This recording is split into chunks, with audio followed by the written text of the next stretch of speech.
자, 우린 지금부터 뭘 공부할 거냐면요. 우리나라 사회복지 역사. 자, 우리나라 사회복지 역사 공부를 해요. 유인물을 갖고 진행을 하는데 이 유인물은 여러분들이 시험장 가실 때까지 보셔야 되고 더 나가서 여러분들이 사회복지사로서 현장이나 또는 정책 관련된 일을 하실지라도 이 내용은 반드시 알고 계셔야 되는 것들이다. 자, 우리 시험에서는 우리나라 사회복지 역사가 어디에서 나오냐면 사회복지 실천론에서 반드시 역사 얘기가 나와요. 두 번째, 지역사회복지론에서 나와요. 그 다음에 정책론에서 나와요. 행정론에서 나와요. 법제론에서 나와요. 우리 총 8개 영역 시험 보죠. 그중에서 5개 영역에서 반드시 5문제 이상이 출제돼요. 만일 역사 문제 5개가 안 나오면 저한테 책임을 물으시는 겁니다. 왜 안 나왔어요? 이러고서. 알겠습니까? 자, 여기 보시면 역사를 구분해 놨는데 우리나라 사회복지 관련 주요 입법사부터 시작해서 주요 사건들 전달책에 싹 정리가 되어져 있어요. 예. 자, 이 내용을 가지고 지금부터 강의 진행을 할 건데 단순한 역사 공부만 하는 것이 아니고 이 안에서 실천, 정책, 행정 관련된 꼭 아셔야 될 내용들을 좀 광범위하게 풀어가면서 강의 진행을 할 거예요. 알았죠, 여러분? 자, 시작해 보겠습니다. 자, 우리나라 사회복지 관련 주요 입법사. 입법사가 뭡니까, 여러분?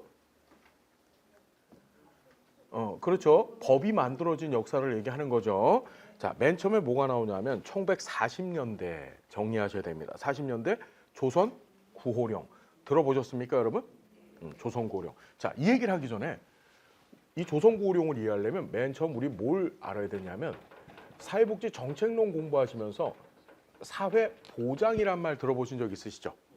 영어로 social security. 자, 사회보장이 무슨 뜻입니까? 사회보장이 뭐죠? 자, 말은 계속 뭔가 학교에서 들어보신 것 같아요, 느낌이. 난 들어본 기억이 있어라고 불현듯 사회보장. 맞아, 난 들어봤어. 근데 그 이후로부터는 난 그게 뭔지 몰라.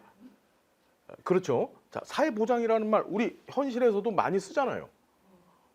그렇죠? 예, 뭐 대통령, 국회의원들 맨날 사회보장 해주겠다고 얘기하잖아요. 그렇죠? 그 사회보장이 도대체 무슨 뜻입니까? 여러분 잘 보십시오. 여러분 요거 잘 중요합니다. 우리 시험에 대놓고서 연도 묻는 문제가 5회 시험 때 한번 나온 적이 있었어요. 어떤 문제가 나왔냐면 세계 최초로 사회보장이란 용어를 언제 썼지? 이게 나왔어요. 세계 최초로. 사회보장이라는 용어를 언제 썼지? 자, 이 사회보장이라는 용어를 처음 쓴 게 언제냐면 자, 연도 기억해야 됩니다. 1935년. 다시 몇 년도? 35년. 너무너무 중요한 해입니다. 얘도 정책론에서 그래서 꼭 나와요. 너무 중요해서. 1935년도에 미국이라고 하는 나라에서 사회보장법이라는 법을 만들어요. Social Security Act. 자, 1900 몇 년도? 35년도에 미국에서 사회보장법이라고 하는 법을 만들었다. 이 법에서 처음으로 세계 최초로 사회보장이란 용어를 썼어요. 그럼 이 사회보장이란 말이 도대체 어떤 의미일까? 자, 사회보장은 원래 학문적으로는 자, 우리 개인이 내가 살고 싶어요. 내가 이 세상에서 살려면 최소한 뭐 해야 되지? 먹어야 되고. 인간은 최소한 입어야 되고. 그렇죠? 최소한 따뜻한 데서 잠을 자야 돼. 무슨 얘기인지 이해되셨죠? 예, 그걸 누가 보장해 주는 거야? 맞아요. 지금 굉장히 중요한 말씀하셨어요. 잘 보세요. 기존에는 보장을 누가 했냐면 내가 나를 보장했어요. 내가 일해서 내가 번 돈 갖고 내가 먹고 살고 내가 그냥 이렇게 살았던 거야. 그런데 이 미국에 큰 일이 하나 터졌습니다. 무슨 일이 터졌냐면 1929년 다시 무슨 년? 연도 기억해야 됩니다. 1929년 10월이에요. 이 10월 달에 그 유명한 경제 대공황이 터져요. 다시 무슨 황? 경제 대공황. 경제 대공황 들어보셨죠? 여러분 경제 대공황이 뭐예요? 자, 잘 보세요. 이 경제 있잖아요. 우리가 살아가는 이 경제 시스템에는 부정적으로 경제 악영향을 주는 사건이 3가지가 있어요. 3가지 아주 있으면 안 됐으면 좋겠는 현상들이 3가지가 있어요. 그 첫 번째가 뭐냐면 인플레이션. 인플레이션 들어봤나요, 여러분? 인플레이션이 무슨 뜻이에요?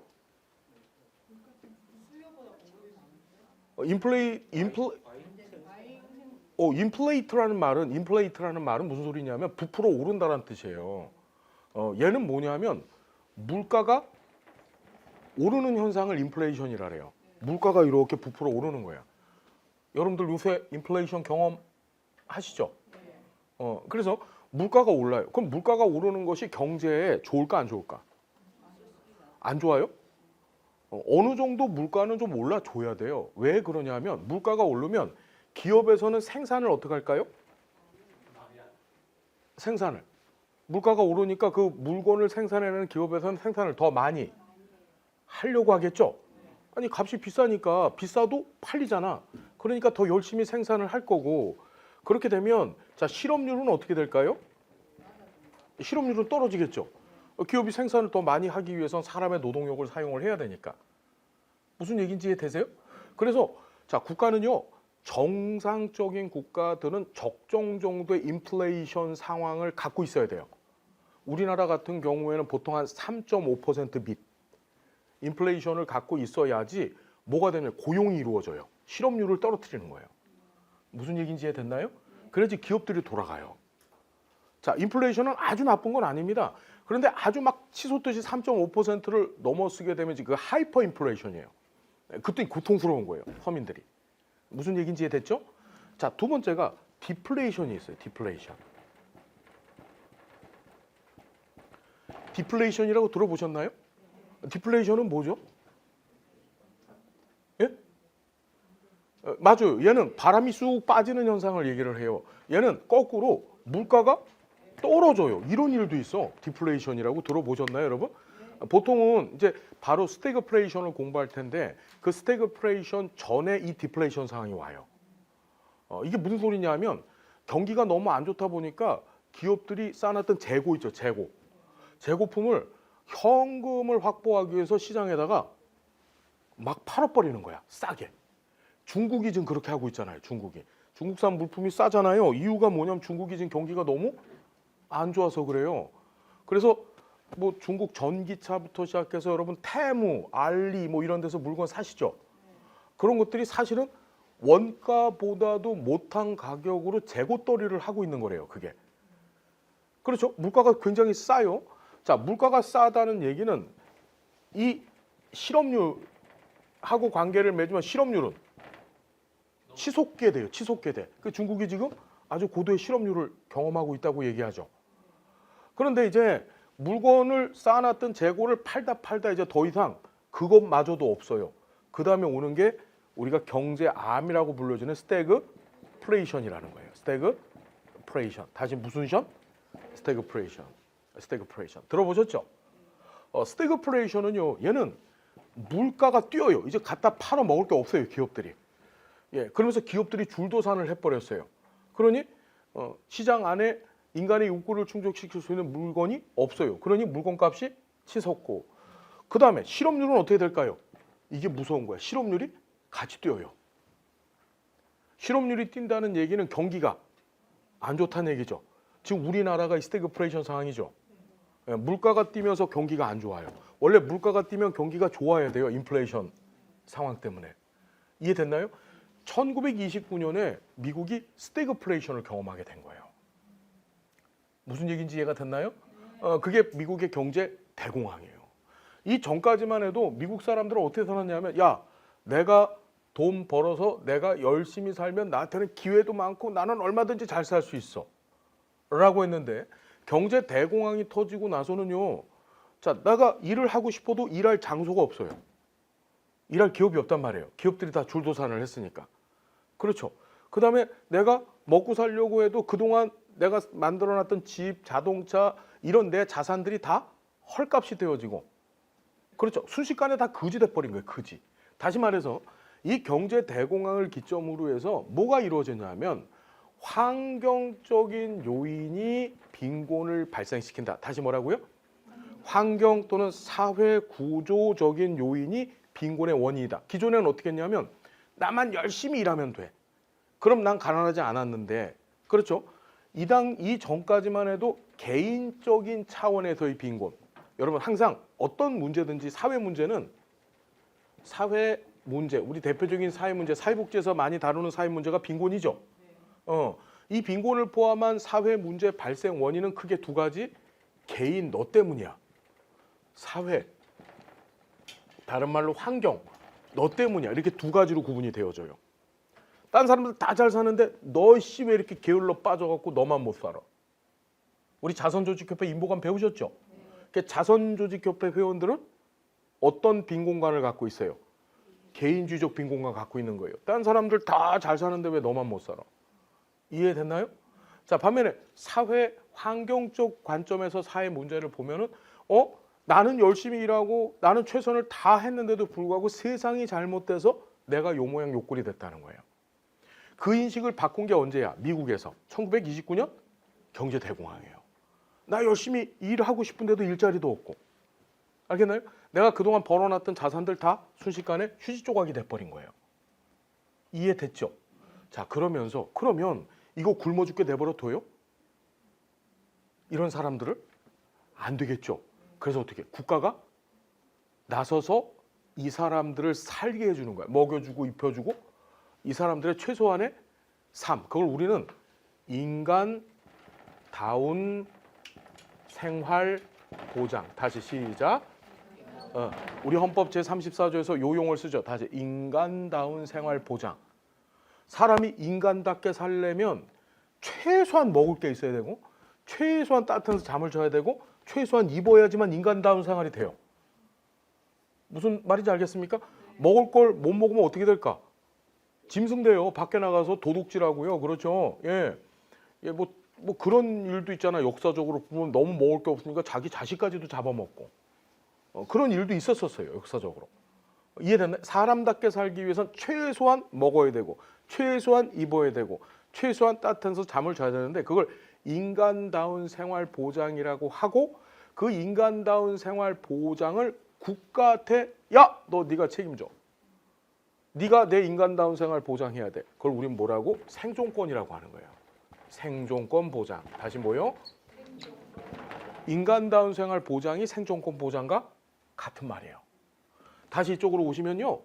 미국은 경제 대공황을 경험하면서 네가 잘못해서 네가 가난해갖고 네가 굶고 있는 게 아니란다. 세상이 사회가 잘못돼서 그래. 그러면 누가 그 사람을 책임져 줘야 돼요? 국가가. 무슨 말인지 알겠죠? 이때부터 뭐가 시작된 거예요? 국가가 네 생존권, 인간다운 생활을 보장해 줄게라고 해서 만든 법이 사회보장법이에요. 이해됐나요? 자, 지금 여기에 대단히 중요한 말이 들어있어. 사회보장이라는 말은 국가가 하는 거예요. 누가 하는 거라고?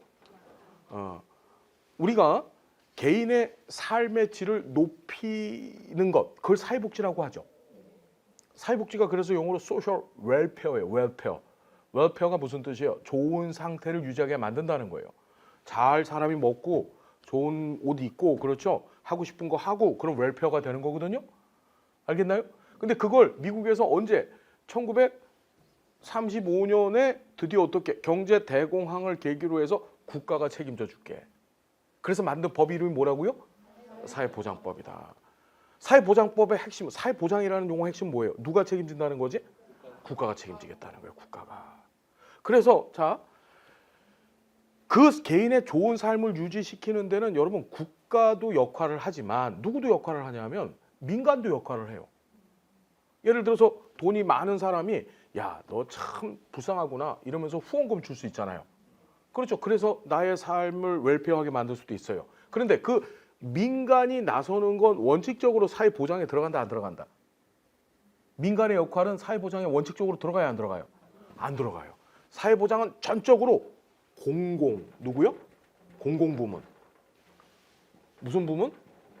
이 공공부문은 이전엔 국가, 여러분 국가는 법에서도 그렇고 중앙정부를 뜻하는 거예요. 중앙정부 플러스 지자체를 묶어서 공공부문이라고 해요. 다시 한번 사회보장은 누가 하는 거예요? 국가, 지자체를 포함한 공공부문이 하는 거야. 민간의 역할은 원칙적으로 들어가요 안 들어가요? 안 들어가요. 안 들어가요. 무슨 이야기인지 알겠죠? 그래서 우리가 정책론 공부하시면요, 뭘 공부하냐면 우리나라뿐만 아니라 전 세계가 공통적으로 사용하는 사회 보장의 방법이 있어요. 우리나라뿐만 아니라 전 세계가 막 미국, 영국, 프랑스, 저 아프리카 다 똑같이 쓰는 사회보장 방법 세 가지가 있어요. 그게 뭐죠? 그렇죠. 공공부조. 두 번째가 사회보험, 사회수당. 다시 시작. 공공부조, 사회보험, 사회수당. 이거는 우리나라뿐만 아니라 전 세계가 똑같이 쓰는 세 가지 사회보장 방법이에요. 이건 누가 하는 거예요? 국가와 지자체가 하는 거지 민간의 역할은 이 안에 눈, 코, 딱지만큼도 들어간다 안 들어간다? 안 들어간다. 다시 사회보장 방법 세 가지 시작. 우리 여러분 공부하시는 이제 정책론, 행정론, 법제론 얘기가 전부 요 카테고리를 갖고 구성되어 있는 거예요. 자, 그럼 여쭤볼게요. 공공부조가 뭐예요? 공공부조가 뭐죠? 공공부조?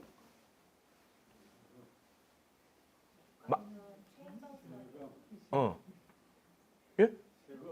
세금. 예. 예. 근데요. 예. 예, 지금 얘기 잘하셨어요. 예. 여기 분위기 굉장히 뭔가 판타스틱해요. 분위기가. 예. 여기 지워도 되죠? 여러분 이거 정말 다 정확히 이해를 하고 계셔야 돼요. 그래야지 앞으로 얘기가 전개가 돼. 자, 여러분 잘 보십시오. 사회보장의 방법이 세 개라 그랬었어. 공공부조, 사회보험, 사회수당. 세 가지. 공공부조라는 말은 여러분 이 공공이라는 말이 앞에서 저 공공부문 얘기했잖아. 그 공공부문이 뭐하고 뭘 공공부문이라 그랬어요? 국가 지자체. 그래요. 얘는 국가와 지자체가. 자, 여러분 부조라는 말 들어보셨죠? 장례식장 갈 때 무슨 금 갖고 가요? 부주금이래 또. 부조금 갖고 가는. 조의금. 괜히 왔네 내가. 부산을 괜히 왔어 진짜. 장례식장 갈 때 또는 어려운 일 당한 사람들한테 무슨 금 갖고 가요? 부조금. 그 부자가 돌부자 돌조자예요. 돌부자 우리 돌조자 아시죠? 한자로 이렇게 쓰는 거. 그러니까 자, 공공부조라는 말은 국가 지자체가 너 힘들어 죽겠지. 그러니까 어떻게? 너를 돕고 또 도와줄게. 그게 공공부조예요. 너 힘들잖아. 그러니까 국가가 너를 돕고 또 도와줄게. 그게 공공부조예요. 공공부조제도 뭔지 이해가 되세요? 그래서 우리 사회보장기본법이라고 하는 법이 있어요. 우리나라에. 그 법 제3조를 보면 공공부조란 국가와 지자체가 생활이 어려운 사람들, 국민들 중에서도 생활이 어려운 사람들만 끄집어내서 그들의 최저 생활을 보장하는 제도 이렇게 써 있어요. 뭘 보장한다고요? 최저생활 보장. 자, 그러면 이 공공부조 제도가 성립이 되려면 두 가지 조건을 갖춰야 돼요. 이건 반드시 시험에 나와요. 정책론에서. 이 공공부조 제도가 성립이 되는 두 가지 조건을 우리는 뭐라고 얘기하냐면 얘는 비기여 자산조사 프로그램이라 그래요. 다시 뭐라고? 비기여 자산조사. 꼭 기억해야 됩니다. 다시 비기여 자산조사. 여러분 비기여라는 말은 뭐죠? 비기여는? 이 제도 운영에 내가 한 푼도 안 된다는 뜻이야. 나 힘들어 죽겠어요 사는 게. 그렇죠. 그래서 국가 지자체가 나를 도와줘야 될 사람인데 내가 이 제도 운영에 뭔가를 선뜻 낼 만한 능력이 나한테는 있어 없어? 없어. 그게 비기여야 비기여. 비기여는 기여를 안 한다는 뜻이에요. 대신에 뭘 하지? 자산조사를 당해야 돼. 여러분 자산조사 뭔지 아시죠? 너 진짜 그렇게 가난해? 한번 다 뒤져볼게. 그걸 자산조사라고 하는 거예요. 다시 말하면 비기여 자산조사라고 하는 두 가지 속성만 갖게 되면 공공부조 제도가 되는 거예요. 공공부조 제도 운영은 누가 해요? 국가와 지자체가 같이 하는 거야. 이해되셨습니까, 여러분? 자, 우리나라는 5가지 공공부조 제도를 주축으로 운영하고 있어요, 지금. 우리 법제론, 정책론 공부하시고 또 시험에 보시면 이 5가지가 나오는 거예요. 그게 뭘까요? 첫 번째가 국민 기초 생활 보장 제도. 들어보셨죠, 여러분? 국민 기초 생활 보장 제도. 다시 국민 기초 생활 보장 제도. 시작. 입에 붙여봐야 돼. 국민 기초 생활 보장 제도. 두 번째가 의료 급여 제도. 세 번째가 기초 연금 제도. 네 번째가 긴급 복지 지원 제도. 긴급 복지 지원 제도. 다섯 번째가 장애인 연금이야. 다시 뭐라고요? 장애인 연금 아닙니다. 장애인 연금이야. 오늘 공부할 건데 장애인 연금이 있고 장애 연금이 있어요. 장애 연금은 국민연금법상 급여 종류 중에 장애 연금이 있는 거예요. 자, 사실 공공부조제도 5개 시작. 국민기초 생활보장제도, 의료급여제도, 기초연금제도, 긴급복지지원제도, 장애인연금제도. 우리 법대로는 그래서 여기서 두 문제, 여기서 하나, 여기서 하나, 여기서 하나. 얘는 안 내고 있어요. 얘는 정책론에서만 내 지금. 여기서는 항상 두 문제, 하나. 알았습니까? 자, 5대 공공부조제도 다시 한 번만 해볼까요? 국민기초 생활보장제도, 의료급여제도, 기초연금제도, 긴급복지지원제도, 장애인연금제도. 됐습니까? 자, 그러면 또 하나 물어볼게요.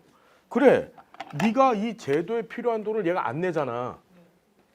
그럼 돈을 어디서 마련해서 이 제도를 운영해야 돼요? 그렇죠. 그래서 이 비기여자가 붙어 있는 이 공공부조제도는 그 재정의 원천이 조세요, 조세. 시험에 맨날 나오죠, 정책론에서. 공공부조제도의 주된 재원은 무엇입니까? 조세로 운영하는 거예요, 이건요. 비기여는 얘가 돈을 안 내니까 세금으로 운영해야지 어떻게 해요? 알겠죠? 자, 두 번째가 사회보험이에요. 사회보험 뭐죠? 하나 더 참. 자산조사를 하죠. 자산조사를 해서 네가 진짜 가난한지를 한번 보겠다는 거야. 국가가 뒤져갖고서. 그렇죠. 그래서 가난한 사람으로 네가 선별되면 선별된 너를 대상으로 다른 사람은 안 주고 선별된 너만 국가가 지원해 주겠다는 거야. 이 자산조사가 붙어있는 제도들은 전부 우리가 잘 아는 선별주의적 제도들이에요. 무슨 주의? 선별주의. 이해됐나요? 그러니까 공공부조는 선별주의다. 공공부조는 조세를 기반으로 한다. 공공부조는 비기여 자산조사 프로그램이다. 이렇게 나와요. 이해됐나요? 그러니까 5가지 공공부조 제도까지 정리 끝내셨죠? 자, 그 다음에 사회보험입니다. 사회보험은 보험 방식으로, 다시 무슨 방식으로? 보험 방식으로 국민에게 발생할 수 있는 사회적 위험을 대비하기 위해서 만든 사회보장 제도가 사회보험이에요. 사회보험. 여러분, 사회보험은 이건 누가 할까요? 사회보험은요, 이건 중앙정부 단독 사업이에요. 지방정부는 사회보험제도 운영하는데 눈, 코, 딱지만큼이라도 하는 게 있다 없다? 없어요. 민간도 역할이 없습니다. 100% 사회보험은 누가 하는 거예요? 국가. 우리나라 사회보험은 복지부 장관하고 고용노동부 장관이 해요, 다. 이해되셨어요? 어떤 얘기인지? 얘는 어떻게 하면 사회보험제도가 되느냐? 얘는 기여 비자산조사 프로그램이라 그래요. 다시 기여 비자산조사. 사회보험은 보험 방식이라는 게 뭐냐면 우리 삼성생명, 교보생명에서 이 보험 급여 받으려면 어떻게 돼? 보험료 내야 되죠. 기여해야 되는 거야. 그게 보험 방식이에요. 얘는 제도 운영에 소요되는 내용을 내가 어떻게? 비용을 내야 돼요. 보험료를 내야 되고. 대신에 비자산조사예요. 비자산조사라고 하는 것은 자산조사, 네가 가난한지 안 가난한지를 국가가 보지 않겠다는 거예요. 모든 국민이 다 이 보험제도의 대상이 된다는 뜻이야. 그래서 이걸 우린 뭐라고 얘기하냐면 보편주의라고 해요. 무슨 주의? 사회보험 보편주의 제도예요. 보편주의. 보편주의, 선별주의 뭔지 아시죠, 여러분? 나중에 내일 아마 공부하게 될 텐데 그 내용은 보편주의, 선별주의. 자, 그냥 선별주의는 골라서 준다는 뜻이고 보편주의는 다 준다는 뜻이야. 부자나 가난하잖아, 다 준다. 이해됐죠? 무슨 얘기인지? 자, 이 기여 비자산조사만 있으면 사회보험제도가 된다. 까지. Understand? 자, 그래서 우리나라는 5가지 사회보험제도가 있어요. 5가지 사회보험제도가 아니고 사회보험제도가 뒤따 많아요. 자, 지금부터 보십시다. 우리나라 사회보험제도가 몇 개나 있을까요? 우리가 공부해야 될 게. 5개요? 5개 뭐가 있습니까? 얘기 좀 해줘 보십시오.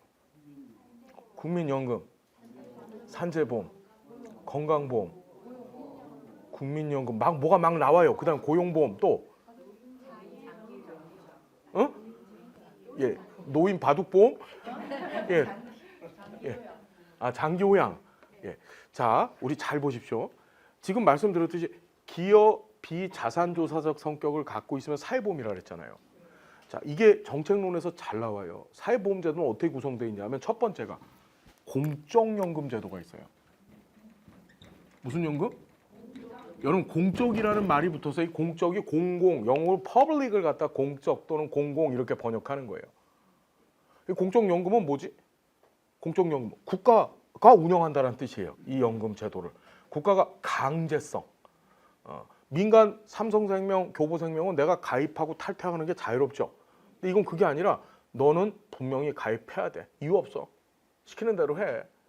그렇죠. 강제 가입이라고 합니다. 그걸. 강제 가입을 시키는 거야. 강제로 내 통장에서 삥을 뜯어요.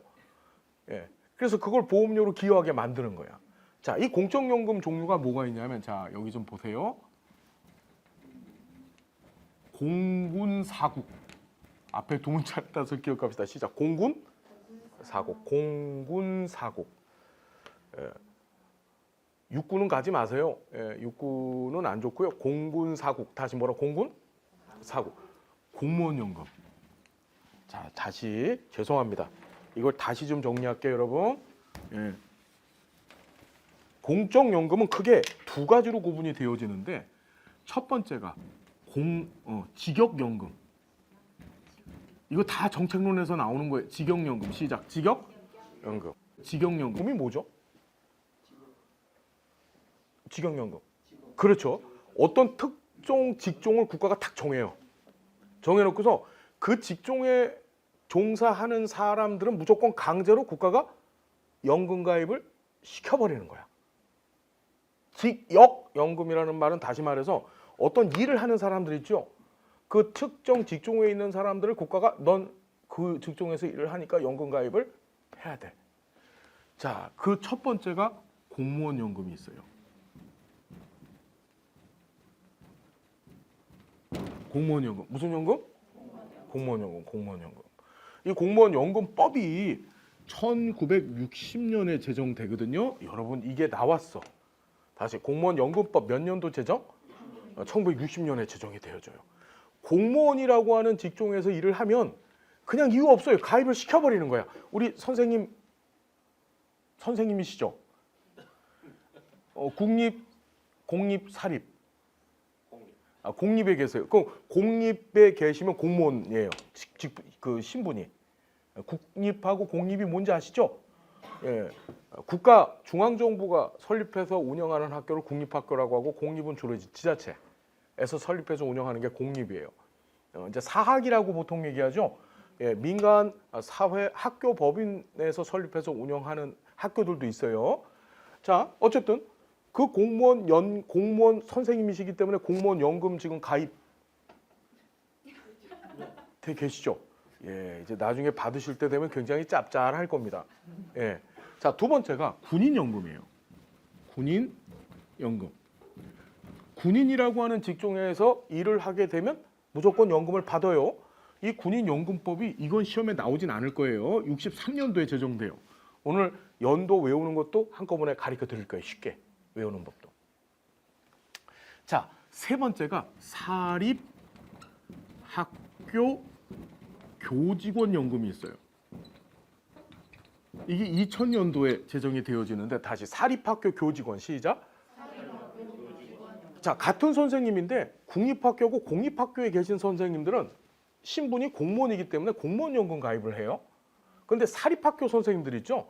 선생님들과 그 교직원들은 신분이 공무원이 아니에요. 그래서 별도 연금이 사립학교 교직원연금에 가입을 해서 보험료를 기여하시고 나중에 급여를 받으십니다.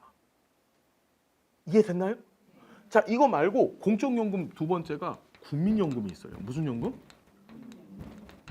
국민연금은 어떤 특정 직종을 갖고 있다고 해서 연금 가입이 되는 게 아니죠. 국민연금 가입자가 되려면 어떻게 해야 돼요? 그렇죠. 이 시험에 맨날 나오는 거야. 국민연금법 18세 이상 60세 이하. 무슨 얘기인지 이해되셨죠? 미만. 왜 이래. 18세 이상 60세 미만인데 앞에 하나가 더 붙어. 국내에 거주하는.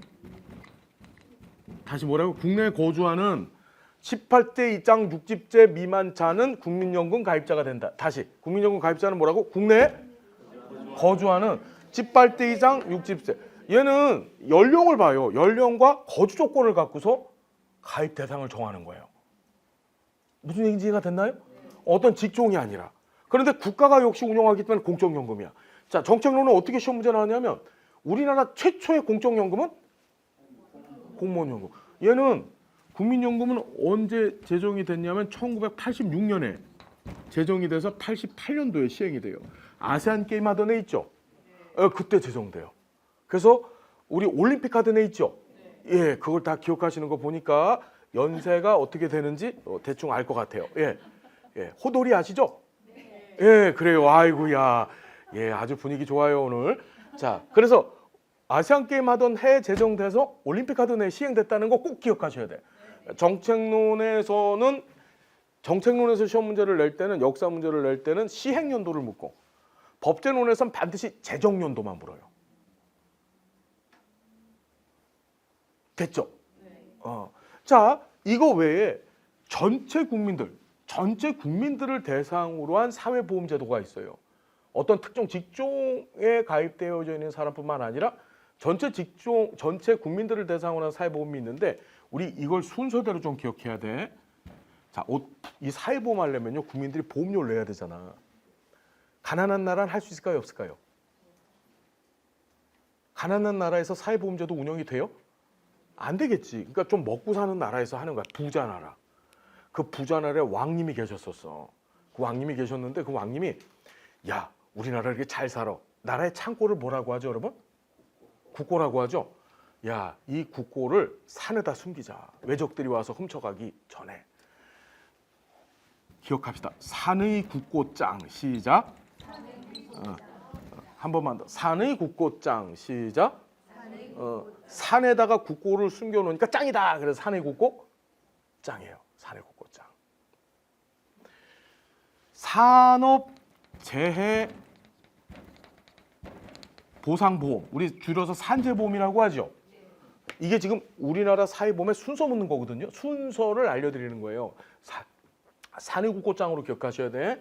이게 1963년도 11월 달에 법이 제정이 되어져요. 산재. 몇 년도? 63년도. 자, 두 번째가 의료보험입니다. 무슨 보험? 이게 63년도 12월 달에. 어떻게 그렇게 잘하세요, 그런데?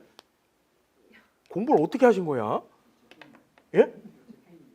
거기 적혀 있다고요? 훌륭하세요. 예, 우리 정직하셔 역시. 예. 자, 그래서 의료보험법이 제정이 됩니다. 근데 지금 의료보험이라고 해요, 안 해요?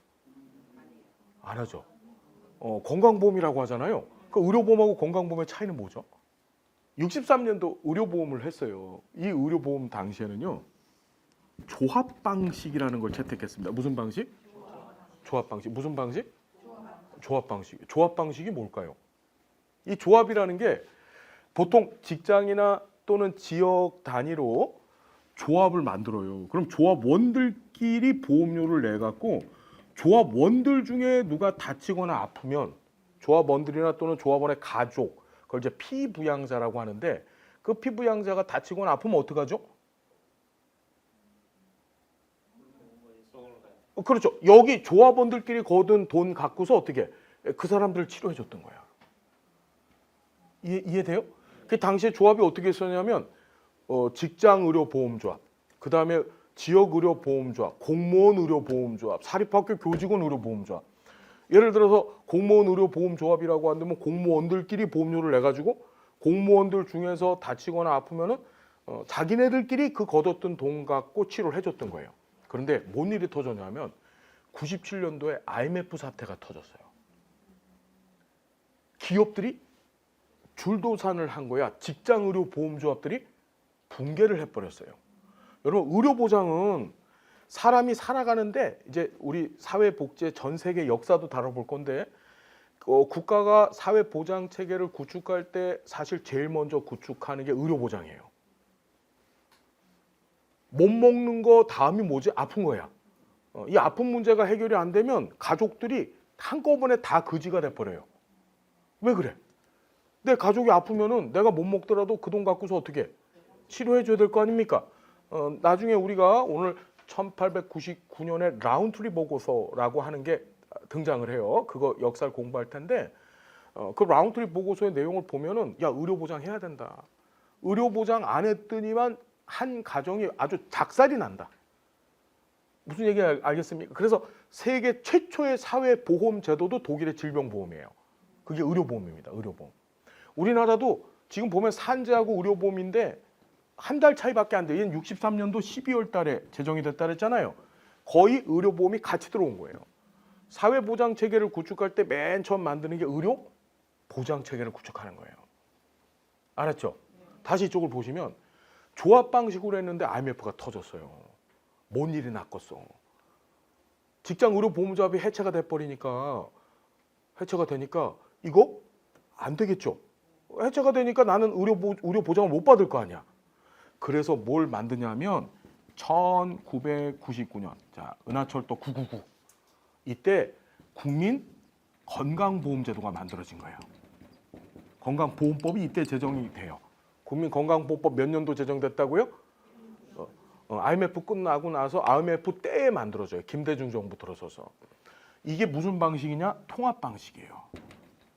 통합 방식은 모든 조합들을 하나로 다 묶어버렸어. 여러분 지금 우리 선생님 공무원이시잖아요. 대표님. 공무원인데 건강보험료 내세요 안 내세요? 네. 건강보험료 내는 거예요.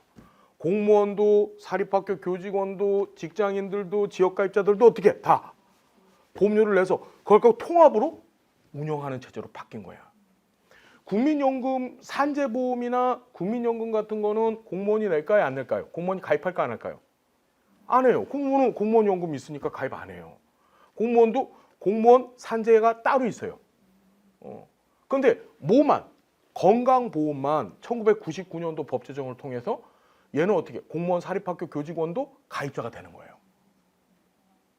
이해됐나요?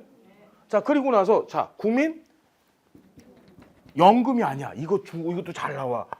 처음에 우리나라에서 연금제도 도입할 때는 국민연금이 아니었어. 국민복지연금이었었어요. 이름이 뭐라고? 빨간색이 더 잘 나온다. 빨간색으로 해도 되죠? 따라해볼까? 국민복지연금 시작. 얘는 정책론, 행정론에서 정책론, 법제론에서 나와요. 이 국민복지연금이라는 연금이 왜 만들어졌냐면요. 자, 우리나라가 이게 1973년에 법이 제정이 되거든요. 73년에. 자, 뭔 일이 터졌냐면 박정희 정부가 들어서고 나서 경제개발 5개년 계획을 추진해요. 62년도서부터. 근데 처음에 62, 63년도는 실패했어요. 계획경제를 추진했는데 실패하다가 뭐가 터졌냐면 64년도에 베트남 전쟁이 터졌어요. 그때 뭘 하냐면 박정희 정부에서 우리나라 군인들을 미국에 베트남에 보내줄 테니까 대신에 월급을 미국 정부가 달러로 주게 된 거예요. 그 얘기는 아시죠, 여러분? 대한민국이 만들어지고 처음으로 달러가 인건비로 우리나라에 들어온 게 그게 처음이에요. 그것도 어마어마한 달러가. 그 돈 갖고 박정희 정부가 뭐 했죠? 맞아요. 경부고속도로를 뚫기 시작했고 포항제철을 만들기 시작한 거예요. 무슨 말인지 알겠죠? 자, 그런데 그 전쟁이 73년에 끝나요. 미국이 파리 강화 회의라는 걸 해갖고 우리 전쟁 안 하겠다 이제. 그 73년에 미국이 손을 떼고 75년도에 전쟁이 딱 끝나요. 박정희 정부가 난리가 났어요. 야 이거 이제 더 이상 돈이 안 들어오는데 고속도로 뚫다 말고 포항에다가 제철소 만들다 말고 이게 돈이 없는 거예요. 그래서 어떻게 하느냐? 자, 국민들한테 좀 손을 벌려봐야 되겠다. 연금이라고 하는 것은 뭐냐면 일단 걷어놓고서 바로 주는 게 아니죠. 걷어놓고서 그걸 적립해놨다고 얘기하는데 적립해놨다가 나중에 한 10년, 우리나라 국민연금은 10년 이상 가입해야 되거든요. 그래야지 노령연금을 받아요. 그러니까 최소한 10년은 정부가 그냥 갖고 있어도 되는 거야. 야, 그러니 목돈을 좀 강제로 만들어서 펀딩을 좀 해봐야 되겠다. 라고 해서 만든 법이 국민복지연금법인데, 그런데 이때 베트남 전쟁 철수도 철수였는데 이때 그 유명한 제1차 오일 쇼크가 터져요. 무슨 말인지 알겠죠? 그래서 복지연금 오일 쇼크가 터지니까 기업들이 다 줄도산을 했을 거 아니에요. 그러니 뭘 할까? 제도를 운영할 수가 없어져. 보험료를 누가 내? 그래서 시험 문제 어떻게 나오냐면 국민복지연금은 석유 파동으로 인해 당시 석유 파동으로 인해서 시행했다 못 시행했다? 시행 못한 거예요. 시행 못했어요. 이해됐나요? 시행 못해서 연도 기억합시다. 다시 1973년. 이게 자 위에서 공부해봤지만 1986년도에 국민연금법이 제정이 되어지고 이게 88년도에 시행됐다는 것까지 기억해야 돼. 얘는 국민연금법 아세안 게임 하던 해에 제정돼서 올림픽 하던 해에 시행됐어요. 이때부터 우리나라는 본격적으로 국민연금 제도를 시작한 거예요. 88년부터. 알았습니까? 이건 기본이야. 이 정도는 알아야 돼요. 그 다음에 고용보험법이 제정된다. 언제? 93년도에 제정돼요. 얘는 몇 년도? 93년도. 고용보험은 일자리 구하는 거죠. 여러분 일자리 구하3? 아직도 뭔 소리인지 몰라. 일자리 구하3? 93? 다시 고용보험이 이제 우리 핵심 요약집에 보시면은요. 연도 표기해 놓은 거 있는데 고용보험이 제일 많이 나왔어요. 고용보험 연도 묻는 게 일자리 구하3? 고용보험 몇 년도 제정? 93년. 구하3, 93. 고용을 원하3? 고용을 구하3? 구하3? 알았죠? 아직도 지금 뭔 소리인 줄 몰라갖고 뭐 하고 있는 거지? 이러고 계신 분이 계셔요. 누구라고 얘기하진 않겠는데 뭐지? 이러고 계신 분이 계셔. 자, 마지막으로 노인 장기 요양보험법. 이게 우리나라 마지막 사회보험이에요. 노인 장기요양보험법. 다시 노인 장기요양보험법. 노인 장기요양보험법은 2007년 4월에 법이 제정돼서 08년도 2007년에 제정돼서 2008년 7월 1일부터 법이 시행이 되어져요. 우리나라 마지막 사회보험제도예요. 다시 사내이 국고 짱. 자, 시험에 어떻게 나왔냐면 우리나라 최초의 사회보험은 최초의 사회보험 이걸 묶어서 사회보험이라고 하는 거예요. 다 기여하는 제도들이야. 우리나라 최초의 사회보험은 공무원연금. 무슨 말인지 알겠죠? 이렇게 나오는 거야. 우리나라 최초의 전국민 대상 사회보험은 산재지. 전국민 대상 사회보험은 산재죠? 이해됐어요? 우리나라 최초의 직영연금은 공무원연금. 우리나라 최초의 공적연금은 공무원연금. 이렇게 시험 문제가 나왔습니다. 할 수 있으시겠어요? 예, 참 놀라운 사실은 지금 이렇게 써줬는데도 아직도 고민하고 있었죠. 뭐였지? 이러면서. 그러면 안 돼요. 정리되셨습니까? 자, 마지막 사회보장제도 사회수당이에요. 사회수당. 여러분 수당이 뭐예요? 수당이? 수당이 뭐지? 수당? 예? 수당이란 말 들어봤잖아요. 저 회사 근무하시는 분들 가족수당도 받아보셨을 거고. 수당이 이 숫자가 손숫자예요. 손숫자. 네 손에다 이렇게 넣어준다는 말. 손마다 준다 이런 뜻이야. 손마다. 수당이라는 뜻이. 인두세요? 건강보험의 인두제요. 예, 그건 나중에 공부할 거고요. 지금 헷갈리십니다. 자, 그래서 예. 수당이라는 게 손마다 이렇게 주는 거예요. 여기 뭐 사회수당이라는 거 들어보셨습니까, 여러분? 우리나라 사회수당제도 있어요, 없어요? 있다. 손 들어보세요. 없다. 우리나라 사회수당제도 뭡니까? 장애인 수당은 없고요. 장애인 복지법상에 장애인 복지법을 보면 장애 수당, 장애 아동 수당, 보호 수당 세 가지가 있거든요. 얘는 그 수당 사회 수당이 아니에요. 헷갈리시면 안 돼. 사회 수당이라는 게 생소해요. 왜 그러냐면 우리나라에는 이게 생긴 지가 얼마 안 됐어. 우리나라 딱 하나 있어요. 아동 수당이 있어요. 아동 수당. 아동 수당. 2018년도 몇 년도? 아동 수당법이 제정이 돼요. 이게 우리나라 최초의 사회 수당이에요. 사회 수당은 어떤 특징을 갖고 있냐면 얘는 보세요. 비기여 비자산조사 프로그램이라네. 다시 비기여 비자산조사. 이게 무슨 소리지? 제도 운영에 들어가는 돈을 내가 기여하지 않아요. 그럼 뭘로 마련해? 비기여는 다 세금으로 마련하는 거예요. 공공부조처럼. 그다음에 자산조사도 안 당해. 자산조사 안 당하니까 부자나 가난하잖아? 보편주의가 반영돼. 다 받는 거야. 우리나라 아동수당법은 현재 어떻게 되어 있냐면 8세 미만, 이게 한번 나왔죠. 몇 세 미만? 다시 8대 미만. 다시 몇 대 미만? 8대 미만. 예.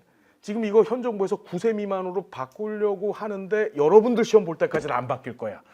이야, 복 받았어. 예, 진짜. 다시 몇 세 미만? 8세 미만 아동이면 다 줘요. 걔가 S그룹 회장님 손자고 가난한 집 손자고 상관없어. 무조건 다 줘. 이해됐나요? 얘도 보편주의 안 보편주의. 우리나라 현재 사회수당제도 몇 개밖에 없다고. 하나. 그게 뭐야? 아동수당제도예요. 몇 세 미만? 몇 년도 제정? 아동수당법. 이런 알았죠? 자, 이해가 되셨습니까? 예? 그거 있어요. 그런데 왜 별정직 우체국 직원연금이 있어요. 그런데 그거는 왜 안 놓냐면 걔는 별도의 법 체제를 갖고 있지 않아요. 법이 아니고 우체국법 안에 들어가 있어요. 우리 시험에는 안 나오는 거예요. 그래서 지금 얘기 잘하셨어요. 별정 우체국 직원연금이라는 게 있거든요. 우체국 직원분들 계시죠? 예, 그것도 공적연금에 들어가요. 지금 말씀 잘해주셨는데 별도의 법 체제를 갖고 있지 연금법 체제를 갖고 있지 않고 우체국법 안에 들어있어요. 예, 그래서 다루지 않은 겁니다. 알겠습니까? 그것도 직영연금이라는 거 정리하시면 돼요. 아주 모르시는 게 없으세요. 보니까 척척 박사십니다. 마음에 쏙 듭니다. 예. 자, 그러면 사회보장이 뭔지 이제 좀 감이 쓰세요? 이거 알아야 정책 법제 얘기가 돼요. 됐나요? 자, 10분만 쉬었다가 계속 진도 나가겠습니다. 고맙습니다. 예. 자, 우리는 이제 사회보장이 뭔지 봤어요. 하나 제가 빠뜨렸던 게 있는데 우리 5가지 전국민 대상 사회보험 산의 국고짱 했잖아요. 순서대로 기억을 해두셔야 되고 그중에서 국민건강보험은 직영연금 가입자들 중에서 군인 빼고 그러니까 뭐죠? 공무원이나 또는 사립학교 교직원도 가입을 한다 그랬죠. 건강보험은. 노인장교양보험은 어떻게 할까요? 가입이.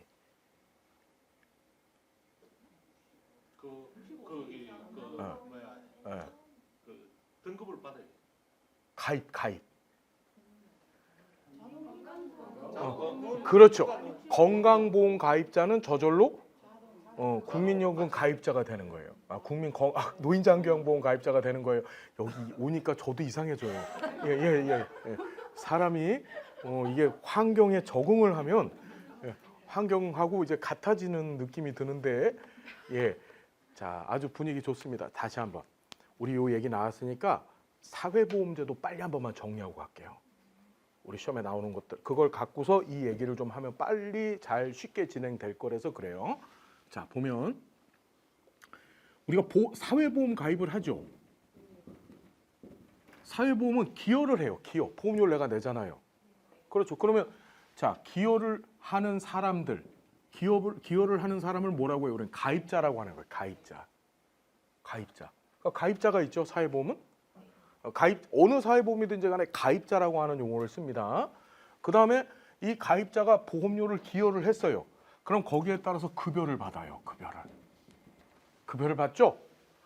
머릿속에 꼭 이걸 기억하셔야 돼요. 가입자와 급여가 있다. 자, 국민연금이 있단 말이에요. 자, 국민연금부터 볼까요? 국민연금의 가입자는 누가 가입자예요? 가입자의 종류가 뭐가 있죠? 국민연금 가입자. 그 지역 가입자랑 직장 가입자, 또 임의 가입자, 또 예, 임의 계속. 예, 지금 말씀 잘하셨어요. 잘 보세요. 국민연금의 가입자는 첫 번째 지역 가입자가 있어요. 지역 가입자. 18대 이상 60대 미만, 국내에 거주하는 18대 이상 60대 미만자인데 직장 가입, 죄송합니다. 사업장 가입자라 그래, 얘는. 이게 되게 중요해요. 이게 시험에 나왔었어. 이제 공부할 텐데 국민연금에서는 직장 다니는 사람들이나 직장 사장님 있죠. 그 가입자를 사업장 가입자라 그래요. 근데 건강보험에서는 직장 가입자라 그래요. 다시 건강보험에서 무슨 가입자? 이건 건강보험 직장이 어디 있어요? 항문 바로 위가 직장이죠. 왜 이렇게 간지럽죠? 이거 건강치를 못하네. 아우 직장 알았죠? 예, 이해됐죠? 자, 그래서 사업장 가입자가 있고 임의 가입자, 임의 계속 가입자가 있어요. 가입자 몇 개? 네 개.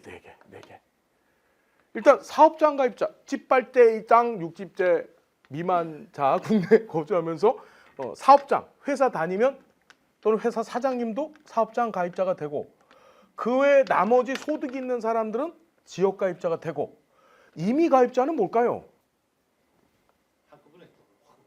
한꺼번에 돈을 확 내요?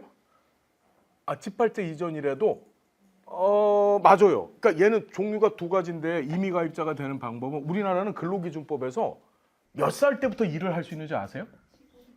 그렇죠. 15살부터. 대신 15살부터 18살 사이에는요. 취업인허라고 해서요. 부모, 후견인의 동의가 있어줘야 돼요. 그러니까 내가 편의점 알바 같은 걸 하고 싶어도 15살짜리들이 하려면 어떻게 해야 돼요? 부모 동의서 갖고 가면 할 수 있어요. 요런 놈들이 나도 가입할래요 하면 가입하는 거야. 임의는 자기 마음대로 가입한다는 거야. 자, 두 번째가 우리 뭔 일이 있었냐면 저 강남에 아줌마들 있죠. 이 아줌마들은 일단은 소득이 없거든요. 남편 소득이야. 그런데 아줌마들이 나도 좀 가입할래. 저 교보생명, 상민섬생명보다 국민연금이 더 안정적이고 또 물가 상승률, 그걸 이제 연금 슬라이딩 제도라고 하는데 물가 상승률을 완벽하게 반영해줘요. 우리나라 사회보험제도 국민연금은 연금급여를 줄 때. 이해됐나요? 그 강남 아줌마들이 나는 가입자 조건, 나는 지역 가입자도 아니고 직장 사업장 가입자도 아닌데도 불구하고 나 가입할래. 그걸 무슨 가입자? 임의 가입자라고 하는 거예요. 두 가지. 그러니까 보험료를 한꺼번에 내는 게 아니고 내 마음대로 가입하는 건데 두 종류. 첫 번째, 15세에서부터 18세 사이에 해당하는 애들이 사업장 가입자로 임의 가입을 할 수 있어요. 무슨 말인지 알겠죠? 그 다음에 본인이 지역 가입자나 사업장 가입자가 아님에도 불구하고 뭐 하는 거지? 나 가입할래. 이러면 가입을 할 수 있어요. 근데 중요한 건 임의 가입은 탈퇴도, 그러니까 보험 난 더 이상 가입 안 할래. 그 탈퇴라고 해요. 보험 탈퇴하듯이. 탈퇴 자유로울까요? 안 자유로울까요? 자유로워요. 얘네는 탈퇴가 자유로워요? 안 자유로워요? 안 자유롭고 여기는 임의 가입자들은 탈퇴도 자유로워요. 이해되셨죠? 임의 계속은 뭘까? 임의 계속은 기간이 지났는데도 계속이 뭐죠? 60세가 지났는데도 내가 돈을 벌어서 계속 넣을 수 있다고 넣는가? 그 왜 넣어요? 나중에 받을 때 더 받을 수 있으니까. 더 받으려고. 자, 우리 이런 거예요. 국민연금 급여 중에 여러분들이 늙어서 받는 연금을 노령연금이라고 해요. 그 노령연금 받는 조건은 뭐죠? 맞아요. 가입 기간 조건하고 가입 기간 조건이 있고 연금을 받는 조건은 가입 기간 조건이 있고 두 번째가 연금 수급 개시 연령이라는 게 있어요. 다시 가입 기간 조건하고 뭐가 있다고? 연금 수급 개시 연령. 연금 수급 개시라는 건 옛날에는 연금 수급 개시가 빨랐었어요. 60세부터 줬었는데 이걸 지금 전주적으로 늘리고 있거든요. 지금은 다 틀려요. 조금씩 다 틀려요. 어쨌든 가입 기간은 무조건 10년 이상 가입해야 돼요. 매월 보험료를 징수하는데 10년이니까 120번 이상을 내가 보험료를 납부했었어야 되고 그다음에 동시에 연금 수급 개시 연령에 딱 도달해야만 노령연금을 받을 수 있는 거야. 그런데 내가 연금 수급 개시 연령에 도달을 했어요. 도달했는데 가입 기간이 9년밖에 안 돼. 1년 모자르지. 그 1년만 더 넣으면 내가 뭘 할 수 있어? 연금을 받아먹을 수 있는데 만일 9년이잖아요? 그럼 내가 선택할 수 있는 게 딱 두 가지 방법밖에 없어. 첫 번째는 반환일시금. 무슨 금? 내가 이제까지 냈던 연금 보험료를 한꺼번에 돌려받아요. 그걸 반환일시금. 다시 무슨 일시금? 자, 두 번째는 가입 기간을 내가 늘리는 거예요. 나 지금 연금 안 받을게. 나 연금 수급 개시 연령을 내가 늦출 테니까 그리고 보험료를 더 낼 테니까 나 10년 이상 가입하게 해서 연금 받게 해줘.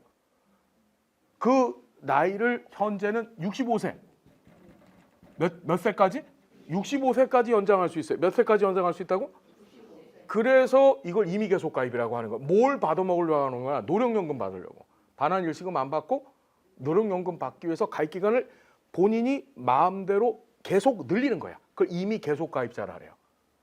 자, 가입자 종류 몇 개? 다시 시작. 지역 가입자, 사업장 가입자, 임의 가입자, 임의 계속 가입자. 알았죠? 자, 이때 받는 연금 급여가 있어요.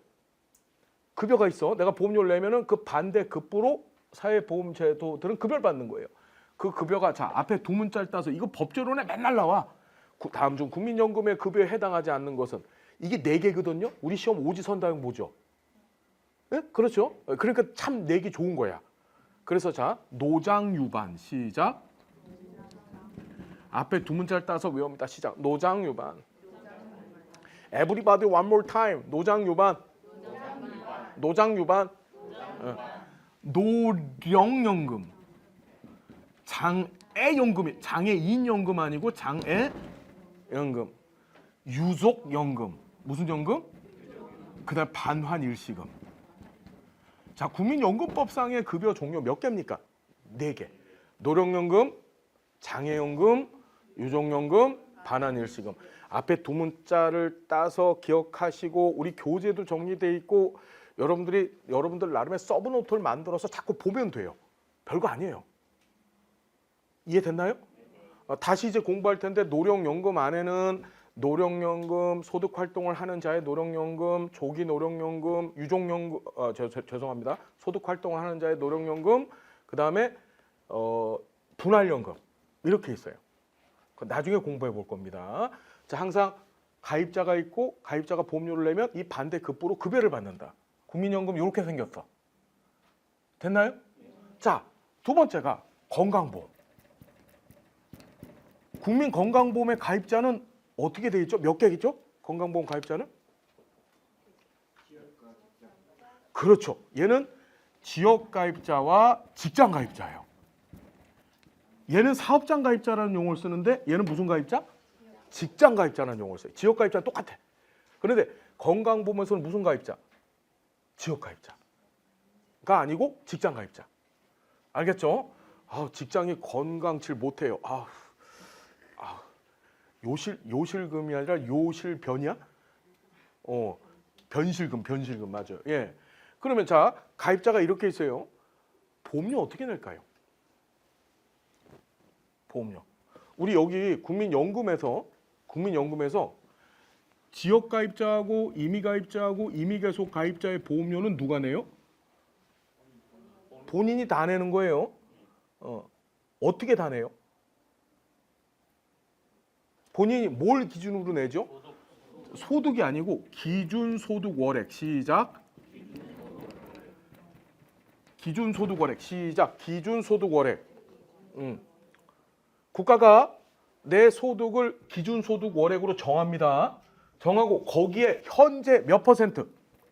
9%인데 내년부터 이게 지금 올해 4월 달에 2025년도 4월 달에 여야 합의로 국민연금 개혁안이 통과됐어요. 이번 정책론 시험에 꼭 나올 거예요.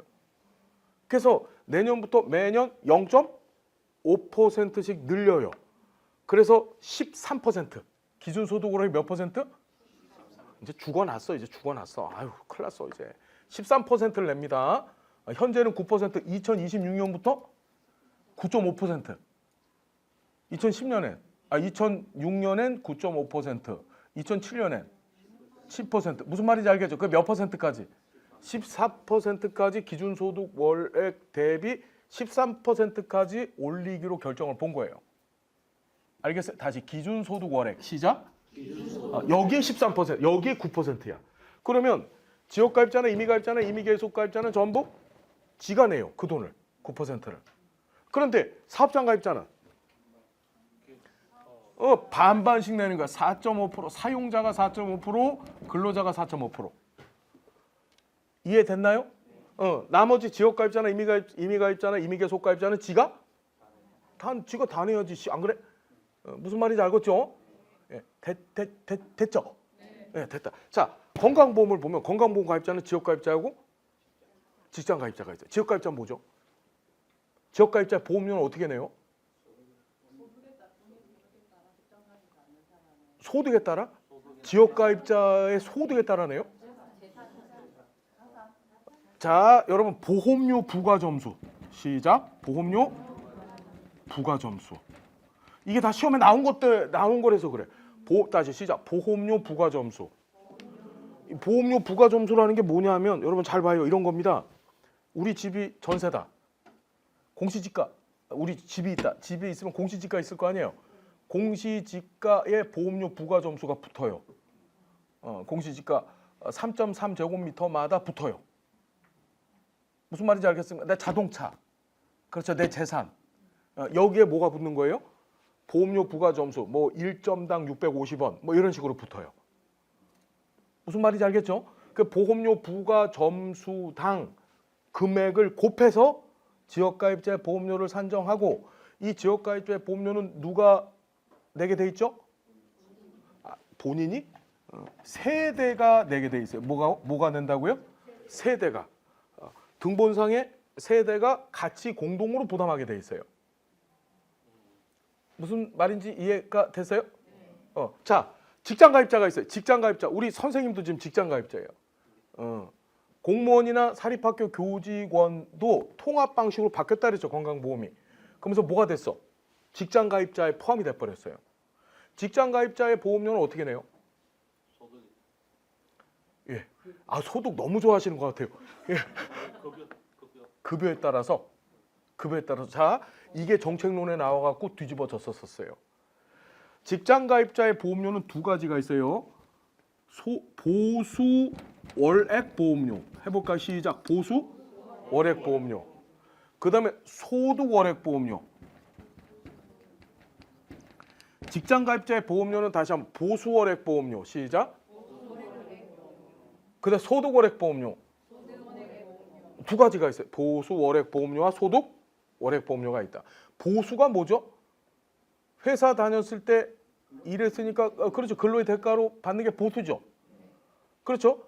거기에 몇 퍼센트를 정해서 뭐 지금 14점 몇 퍼센트가 내죠. 그렇게 많이 내는 거 모르셨어요? 예, 우리가 지금 국민연금 포함해가지고 노인 장기요양보험료까지 해서 보통 한 25% 내는 거예요. 지금 4분의 1 정도 내 소득에. 모르셨구나. 그냥 너는 뜯어가라. 나는 그냥 마음대로 해라 자식들아. 난 내 통장은 뭐 내 거 아니다. 어차피 카드 회사 거고 뭐 그렇지. 그러신가요?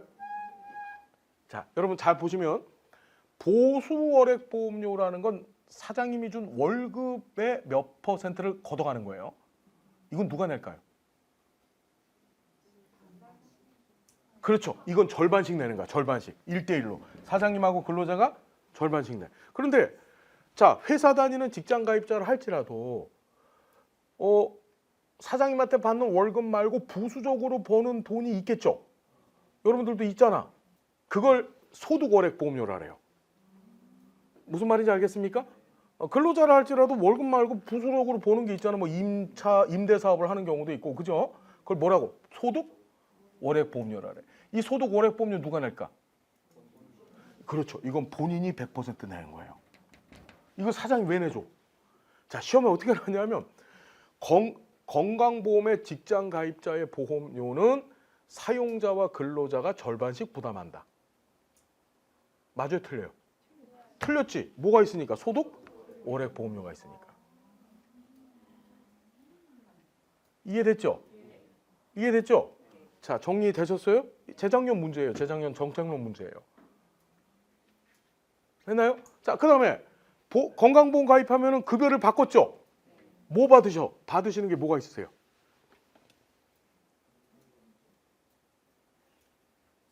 건강보험 가입자가 받는 거. 우리 뭐 받는지도 모르고 그냥 보험료만 내고 살아요. 그죠? 건강검진 좋아요. 건강검진 또 의료급여를 받아요? 수급자세요? 예? 치료비? 아, 치료비를 받으셨구나. 치료비면 돈이에요. 현금. 건강보험비? 공단을 받으셨어요? 8월 달 되면 정산에서 나오는 아니 건강보험료 왜 내요? 뭔가 받으시니까 낼 거 아니에요. 요양보험을 받으셨구나. 자, 잘 보십시오. 요양급여라고 해요. 무슨 급여? 여러분 요양 잘 보세요. 요양원이 아니고 우리 병원 가고 약국 가는 거 있죠. 그걸 이 법에선 요양급여라 그래요. 여러분들 앞으로 병원 갈 땐 뭐라고 하셔야 돼? 여보 나 요양급여 받으러 갔다 올게. 알겠습니까? 약국 가셔서도 요양급여 받으러 왔어요. 무슨 말인지 알겠죠? 그리고 법상에 이 요양급여를 제공하는 그 병원이나 약국을 이 법에서는 요양기관이라고 하는 거예요. 요양기관. 요양기관. 무슨 얘기인지 알겠습니까? 병원이나 약국을 뭐라고 하는 거예요? 요양기관이라고 해요. 이해됐어요? 자, 첫 번째 받는 급여가 요양급여예요. 병원 가고 약국 가는 거. 됐죠? 자, 두 번째가 요양비가 있어요. 무슨 비? 요양비라래. 비. 그냥 비자가 붙었어. 비자가. 이건 현금으로 받는 거예요. 이건 뭐냐면은 이런 겁니다. 법에 이렇게 써 있어. 요양기관이 아닌 데서 요양급여와 유사하거나 같은 급여를 받았었을 때 그걸 국민건강보험공단에 청구하면 공단이 현금으로 통장에 넣어줘요. 그걸 요양비라래. 우리나라에서는 이거 하나가 있는데 조산원 들어봤어요? 조산원? 조산원, 아기 낳는 거 도와주는데 그죠? 그 조산원에서 일하시는 분들이 조산사라고 하는 분이 계세요. 조산사는요 의료인이에요. 의료법상에. 우리나라 의료법상에 의료인이 5개가 있거든요. 그게 의사, 한의사, 치과의사, 간호사, 조산사예요. 이 사람들만 주사 놓을 수 있어요. 무슨 말인지 알겠어요? 다시 의료인이 몇 개라고요? 의사, 한의사, 치과의사, 간호사, 조산사. 알았죠? 물리치료사는 의료인이에요? 아니에요. 간호조무사 의료인? 아니에요. 뭔 얘기인지 이해됐나요?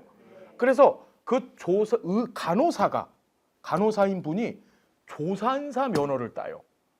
그래서 조산원을 설립을 하시는데 거기서 아기 낳는 걸 도와주는데 문제는 조산원은 요양기관이 아니에요. 거기서 아기를 낳잖아. 그럼 영수증을 받아갖고서 건강보험공단에 가면 건강보험공단에서 나한테 돈으로 돌려주는 거예요. 그걸 요양비라고 하는 거예요. 요양비. 이해되셨어요, 여러분? 자, 세 번째가 지금 말씀하셨던 건강검진급여가 있어요. 건강검진급여. 무슨 급여? 건강검진급여. 알았죠? 건강검진급여. 발음 좀 건강검진급여. 다시 한번 시작. 건강검진급여. 그 건강검진급여라는 게 뭐죠, 여러분? 나라에서가 아니고 이제 우리는 어떻게? 국가에서. 예. 국가에서 또는 정부에서. 이제 사회복지학을 공부한 우리가 이 지적 수준이 나라에서 이게 아니고 국가에서 정부에서. 알았죠? 예? 나라님이 아니고 알았죠? 예. 자, 커피 주셨으니까 제가 이렇게 좋게 얘기하는 거예요. 예. 안 그런 분들 같으면 지금 우리 대표님이 저한테 굉장히 지금 고난당하고 계시잖아요. 예, 커피를 안 주셔서 그래요. 자, 농담이고 다시 보세요. 건강검진급여 있죠? 건강검진은 어떻게 되냐면 영유아 건강검진, 6세 미만 애들 건강검진 다 공짜예요. 모르셨구나. 그다음에 이제 생애 주기별 국가 암검진. 무슨 말인지 알겠죠? 건강보험법상에 건강검진을 받게 해놨어요. 건강검진급여 뭔지 아시겠습니까? 무슨 얘기인지? 자, 그다음에 장애인 보장구 지원급여가 있어요. 다시 장애인 보장구 지원급여 시작. 장애인 보장구 지원이라는 게 뭘까요, 여러분? 우리 장애인, 어. 뭐 시각장애인, 안경, 돋보기, 뭐그 다리 지체 장애인들 휠체어. 휠체어가 나오진 않는 걸로 알고 있고요. 자, 뭔가를 우리 대표님 할때그 어. 그 뭐야 대여나 이렇게 살 때 돈을 지원해 주는 거야. 살 때 주는 게 아니고 산 다음에 줘. 이게 되게 중요합니다. 설명을 해드릴게요. 우리 길 다니다 보면 전동 휠체어 본 적 있으세요? 장애인분들이 이렇게 앉아서 가면 뭐 앞으로 쭉 가고 막 이런 게 있잖아. 그거 여기서 받는 거예요, 이게. 여러분들은 건강보험료 갖고 받는 거예요. 뭔 얘기인지 이해되셨어요? 그것처럼 자 어떻게 되냐면 장애인 복지법상 등록 장애인. 다시 뭐라고? 장애인 복지법상 등록 장애인. 장애인 복지법상 등록 장애인. 알았죠? 예, 그 노인이 장애가 있으시니까 그거 타고 다니지. 아무나 멀쩡하신 노인네가 그거 타고 다니지 않는 거예요. 알았죠? 예. 커피를 줬으니까 얘기하지 말아야지. 자, 무슨 얘기인지 알겠죠? 장애인 복지법상 등록 장애인이라. 그럼 장애인은 한번 여쭤볼게요. 누구한테 등록해요? 국가한테 등록해요? 보건복지부에. 이게 맨날 시험에 나와요. 장애인 복지법상에 장애인은 시, 군, 구청장한테 등록해요. 누구한테 등록한다고요? 시, 군, 구청장한테 등록하는 거야. 다시 장애인은 누구한테 등록해요? 시, 군, 구청장한테 등록해요. 그 등록하면 장애인 등록증이라는 걸 주죠. 그게 복지카드예요. 들어보신 적 있으세요? 하늘색 이런 마그네틱 카드 주죠. 그 장애인 법상엔 장애인 등록증이라래요. 다시 장애인 누구한테 등록한다고요? 시, 군. 그거 맨날 나와요 시험에. 예, 복지부 장관 바빠서 그런 거 안 해요. 예. 자, 다시 이쪽 보시면 자, 그 다음에 4개죠. 여기 부가급여가 있어요. 부가급여. 무슨 급여? 자, 부가급여. 부가급여는 플러스 알파로 주는 급여라는 거예요. 이 부가급여의 종류가 3개입니다. 첫 번째가 장제비, 임신, 출산, 진료비. 자, 마지막으로 상병수당. 자, 부가급여 종류 3개 시작. 장제비, 임신, 출산, 진료비, 쌍병수당. 장제비는 뭐냐면 사망을 하잖아요. 장사를 치르세요라고 주는 급여였었어요. 이게 원래 건강보험법이 1999년 제정돼서 2000년부터 시행을 했는데 그때는 줬었어요. 그러다가 지금은 준다 안 준다? 지금은 시행을 하고 있지 않아요. 임신, 출산, 진료비라고 하는 것이 임신을 하죠. 그러면 줘요. 뭘로 줄까? 맞아요. 전자바우처라고 하죠. 전자바우처. 정확히는 명칭이 국민행복카드예요. 무슨 카드? 국민행복카드라고 줘요. 거기다 돈을 담아서 주면 그거 갖고 출산, 초음파 검사 이런 거 할 때 쓰시는 거야. 마지막으로 상병수당이에요. 무슨 수당? 자, 상병수당이 이걸 좀 잘 알아두셔야 돼요. 왜 알아두셔야 되냐면 상병수당은 뭐냐면 내가 요양기관에서 요양급여를 받고 있어. 병원에 입원해 있는 거야. 입원해 있으면 당장의 소득을 발생시키지 못하겠죠. 그럼 우리 가족이 굶어야 돼. 상병이라는 게 병중이라는 뜻이에요.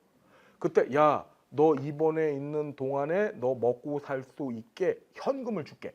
그게 상병수당이에요.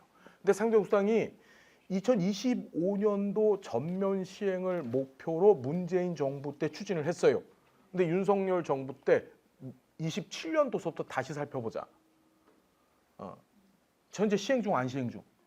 안 시행 중인데 이재명 정부가 내년에 할 계획을 갖고 있어요. 다행히도 여러분 시험 볼 때는 안 시행 중이야. 정말 여러분들은 정말 시험 날짜를 잘 집었어요. 아주 그냥 아주 잘 집었어요. 예. 후년도 후배님들이 복잡할 것 같아. 막 이것도 하고 저것도 하고 난리가 나갖고 지금. 알았죠? 무슨 얘기인지? 자, 한번 물어볼게요. 우리 급여는 그 형태가 있는데 형태가 현물이 있고 현금이 있죠. 정확히는 현금, 현물, 증서, 기회, 권력 이렇게 5가지 형태가 있어요. 다시 급여 형태를 봅시다. 국가가 국민한테 주는 급여의 종류는요. 이걸 봐야 돼.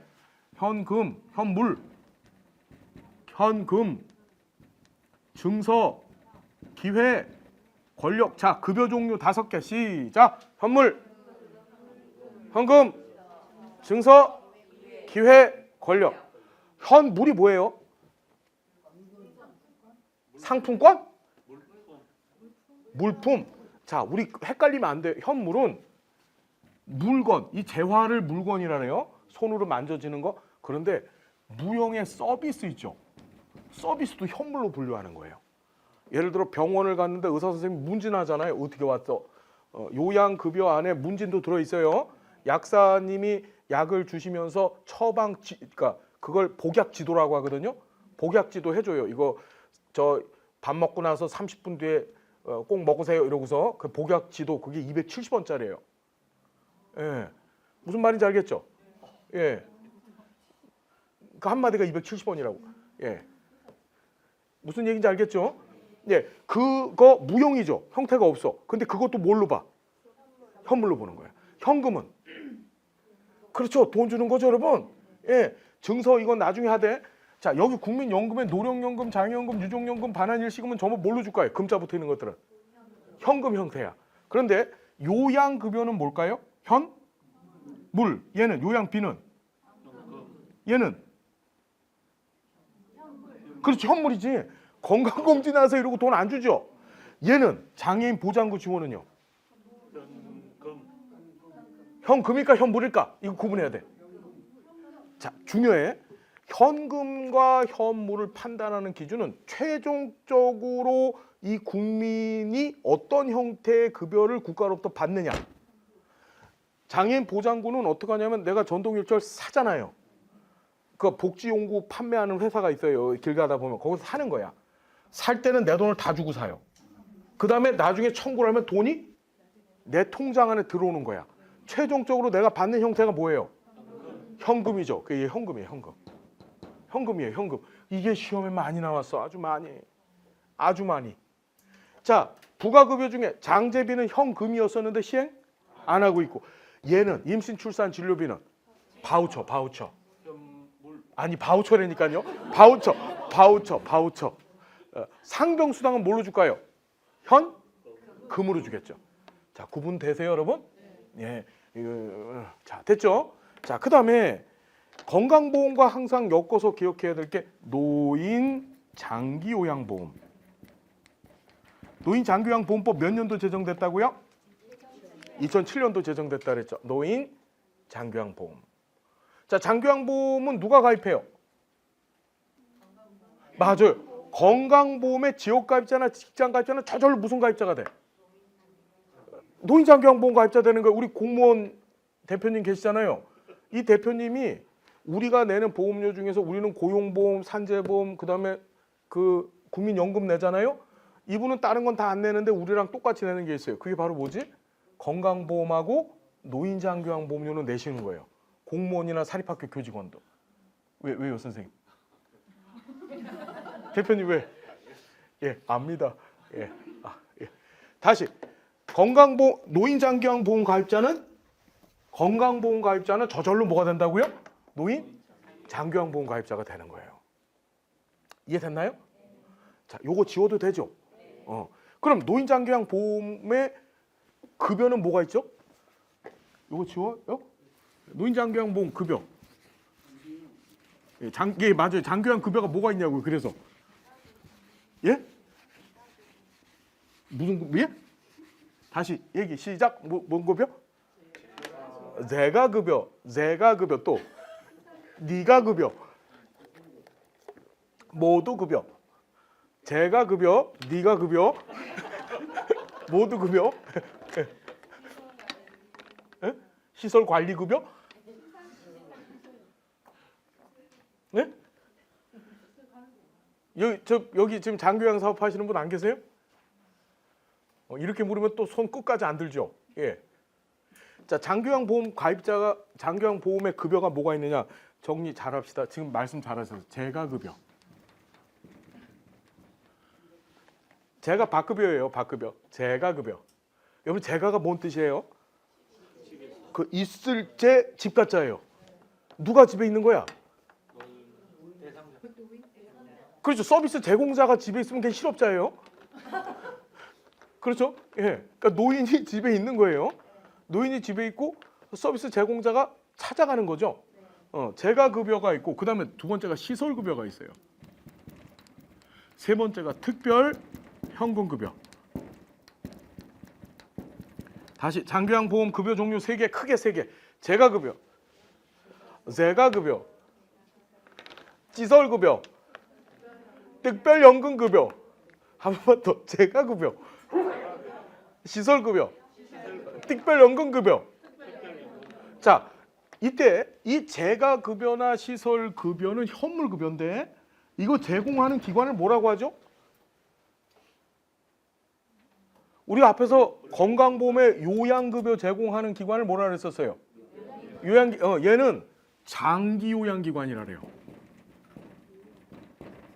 무슨 기관이요? 장기 요양기관. 영어로 장기요양보험을 long-term care라고 해요. long-term care. long, 진, term, 기간, care, 돌본다 이거예요. 주로 언제까지 돌아가실 때까지 돌보죠. 그래서 장기요양이라고 하는 거예요. 자, 그래서 이 재가급여 안에는 뭐가 있느냐? 이걸 좀 잘 봐야 돼. 방문 요양, 방문 목욕, 방문 간호, 주 야간 보호. 여러분 주간 보호 아니에요. 다시 주 야간 보호. 단기 보호. 기타 재가급여. 자, 재가급여 종류 시작. 방문 요양, 방문 목욕, 방문 간호, 주 야간 보호, 단기 보호, 기타 재가급여. 자, 방문 요양은 뭐죠? 그렇죠. 요양보호사가 집으로 가요. 한 분이 가서 지금 이제 제도가 바뀌어서 3시간 동안 가서 이 장교양보험제도에서 제공하는 서비스가 2개로 규정이 돼 있어요. 그게 뭐냐면 신체 활동 지원,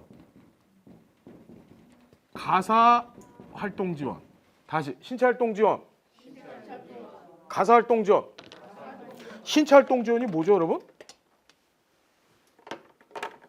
신체 활동 지원. 병원을 간다든지, 예. 뭐 업무를 한다든지, 예.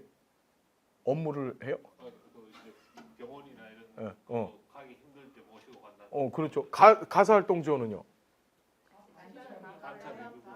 반찬은 그래. 자, 여러분 잘 보세요. 신체 활동, 자, 노인 장기양 보험의 서비스 유형은 크게 2가지예요. 신체 활동 지원하고 가사 활동 지원인데 신체 활동 지원은 노인 몸에 손이 닿는 서비스야. 그럼 뭐 해야 돼? 목욕을 한다든지. 목욕하려면 손 닿아야 되죠? 할머니 이렇게 서 있는데 호수를 이렇게 물 뿌리고 있으면 그거 목욕 아니, 그거는 세차예요. 무슨 얘기인지 알겠죠? 예. 그래서 어떻게 왜 저를 그런 눈으로 보세요? 노인 학대야? 손 닿아야 되죠. 그렇죠. 또 이 노인들 중에 이 치매 중풍으로 인해서 와상이라고 하죠. 누워 계시는 분들은 2시간마다 체위 변경 해줘야 돼요. 안 그러면 욕창 생겨요. 그때 뭐 닿아야 돼? 손 닿아야 되죠. 지금 말씀처럼 이동 보조, 각 모시고서 밖에 나가는 거야. 그 손 닿아야 되죠. 할머니 앞에다 할머니 나가 이러면서 어떻게 막대기로 이건 안 되잖아. 무슨 얘기인지 알겠죠, 여러분? 예. 그런 것들이 신체활동 지원이에요. 신체활동 지원 서비스. 가사활동은 노인 몸에 손이 닿지 않는 서비스. 청소를 해준다든지 밥을 해준다든지 그렇죠. 빨래를 해준다든지. 그렇죠. 예. 이 부산 분들은 이 대화가 참 좋습니다. 빨래. 예. 빨래예요. 예, 맞아요. 빨래. 자, 이해되셨죠? 이해됐나요? 자, 그걸 제공하는 데가 장기요양기관이에요. 요양보호사 방문요양은 한 명이 가서 3시간 동안 가서 신체활동 지원, 가사활동 지원 해주는 거예요. 방문 목욕은 뭘까요? 얘는 요양보호사가 몇 명 이상 가야 돼요? 2명 이상 가야 돼요. 몇 명 이상? 2명 이상 가야 돼요. 반드시 2명 이상. 얘는 종류가 2가지. 올해 정책론 시험에 뭐 나왔는 줄 아세요? 이 장교양기관 정원 묻는 문제가 나왔었어요. 잘 알아야 된다는 얘기예요. 잘. 제가 다 알려드릴 테니까 하나도 빼놓지 마시고 사회복지사로서 우리 현장에서 벌어지고 있는 일들이에요. 다 알아야 되겠다라고 하는 욕심을 갖고 공부하시면 됩니다. 자, 방문 목욕은요. 크게 두 가지가 있는데 차량을 이용한 방문 목욕과 차량을 이용하지 않는 방문 목욕이 있어요. 우리 이렇게 다니다 보면 목욕차 보신 적 있으세요? 그 냉동 탑차를 개조해서 그 안에 보일러가 달려 있어요. 욕조가 있고. 그럼 할머니 데리고 와서 거기다 어떻게 집어넣고서 빨래가 아니고 할머니 집어넣고서 그래서 목욕을 시키는 거야.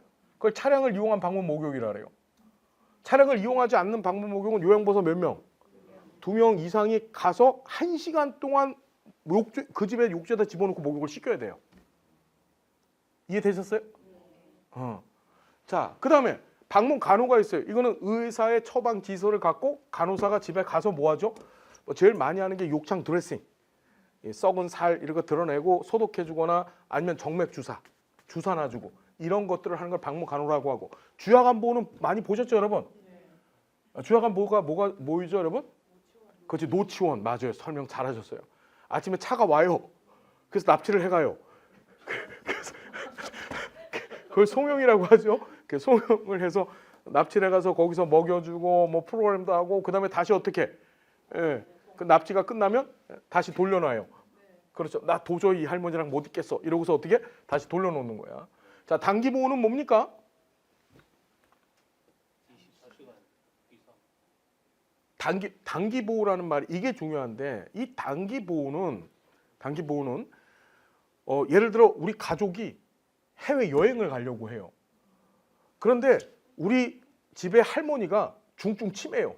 근데 할머니를 태우고 비행기를 타면 어떻게 될까요? 할머니가 스튜어디스한테 야 이년아 네가 나한테 해준 게 뭐 있어? 막 이런 소리 지르시고 막 싸갖고 바르고 막 이런 일들이 발생할 수 있겠죠. 그게 단기간이 현재는 9일이에요. 9일. 최대 9일 동안 시설에서 모시는 거야. 재밌는 게 얘는 서비스 제공자가 다 찾아가죠. 얘도 찾아가서 데리고 온 다음에 다시 집에다 데려다 놓는데 얘는 집에 있어. 이런 걸 생활시설이라고 하는 거예요. 단기보호는 무슨 말인지 알겠죠? 생활시설, 이용시설 뭔지 아시죠? 주거 서비스 제공 여부. 다시 무슨 서비스 제공 여부? 주거가 뭐냐면 너 가 죽어라가 아니고 주거가 뭐죠? 잠을 자느냐 안 자느냐. 잠을 자지 않고 서비스 받고 자기 집에 와서 잠을 자는 걸 이용시설이라고 하고 주거 서비스, 잠을 자는 서비스를 제공하는 걸 생활시설이라고 해요. 요 재가 급여 중에 유일하게 뭐만? 단기보호만 생활시설이에요. 그래서 시험 문제 잘 나오는 게 단기보호는 재가 급여다. 맞아요, 틀려요? 맞아요. 그렇게 나와.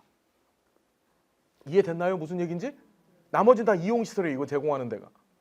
자, 그다음 기타 재가급여라는 게 있습니다. 무슨 재가급여? 기타? 제가 한 번 더. 기타 재가급여는 뭐죠? 할머니들 모시고 가서 기타, 통기타, 띵띵띵띵 할머니 춤춰봐. 이 기타 재가급여 맞나요? 기타 재가급여는 어떻게 했냐면 이 제도가 2007년도에 법이 제정됐다 그랬잖아요. 이 당시 이제 일본의 개호보험 제도를 벤치마킹합니다. 그러면서 그 개호보험 제도에서는 이 재가급여 안에 물리치료 등등등 서비스가 많았어요. 우리도 재가급여 서비스를 확대시키기 위한 목적으로 일종의 기타 공란을 만들어 놓은 거예요. 현재는 이 기타 재가급여 하고 있는 게 하나밖에 없어. 복지용구. 우리 다니다 보면 여러분 복지용구라고 해서 전동침대, 휠체어 이런 거 빌려주거나 아니면 제공해 주죠. 그걸 복지용구라 그래요. 그게 기타 재가급여야. 복지용구 다시 뭐가? 복지용구. 자, 여러분 다시 재가급여 시작. 방문요양, 방목욕, 방문간호, 주야간보, 단기보호, 복지용구. 됐죠? 기타 재가급여 안에 복지용구 하나밖에 없다고요. 지금 정부가 추진하는 게 차량 이송, 장기요양 급여 대상자 중에서 이 만성 신장 투석하셔야 되는 분들 계세요. 그런 분들은 병원 가서 투석을 하려면 싣고 가야 되잖아. 그런 급여를 지금 상설화 시키려고 하고 있어요. 자, 그 다음에 시설급여가 있습니다. 시설급여는 자 아시겠지만 노인복지법 제34조상에 노인요양시설하고 노인 요양 공동생활 가정. 다시 노인 요양 시설. 노인 요양 공동생활 가정 많이 들어보셨죠? 이게 작년 정책론에 나왔어요. 둘은 어떻게 구분하는 거예요? 노인 요양시설하고 노인 요양 공동생활 가정은 어떤 차이예요? 그렇죠. 그걸 정원이라고 해요. 정원. 정원. 그 정원이 어떻게 돼요?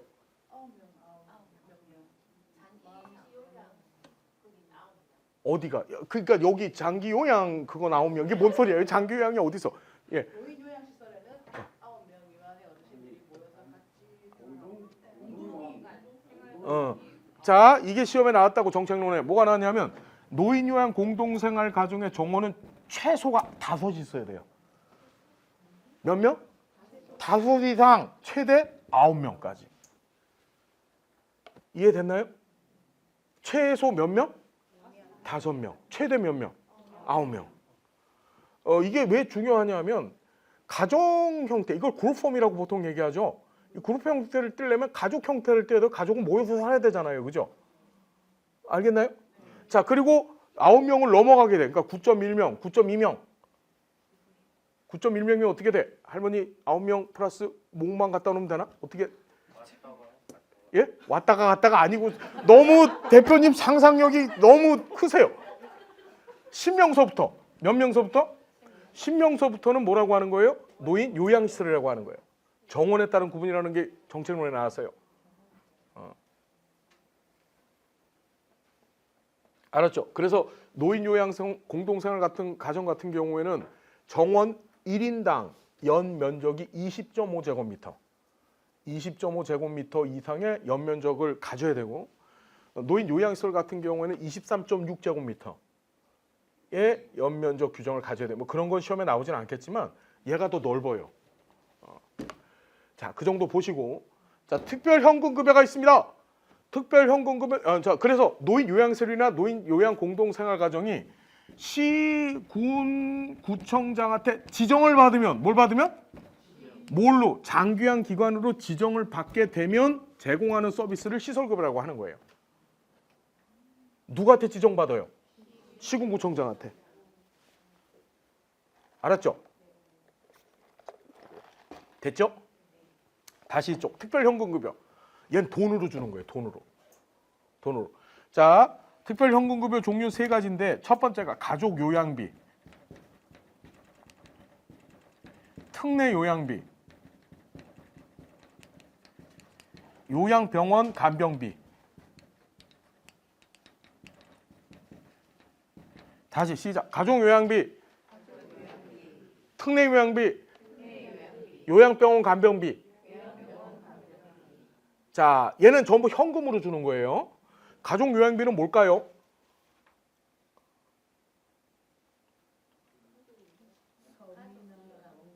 그렇죠. 우리나라 노인 장기요양보험은 사회보험제도거든요. 사회보험제도는 전 국민이 다 보험료 내지요.